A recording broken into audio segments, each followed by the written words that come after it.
Noi abbiamo attivato un'ispezione, perché davanti a una tragedia come questa, la mia vicinanza va alla famiglia per quanto possa servire, è fondamentale che si faccia chiarezza e soprattutto si fotografi subito la situazione. Il presidente del Veneto, Luca Zaia, invia gli ispettori sanitari per far luce sulla morte di Giacomo Lionello. Il bambino di 5 anni di Portoviro si era sentito male domenica ed è morto nel reparto di terapia intensiva della pediatria di Padova dopo essere stato portato in ospedale ad Adria e Chioggia.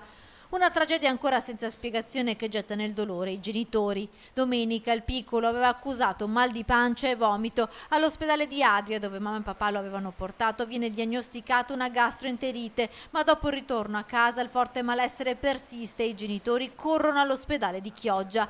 Qui il piccolo ha 3 arresti cardiaci e viene deciso il trasferimento in terapia intensiva a Padova, centro di riferimento per la rianimazione.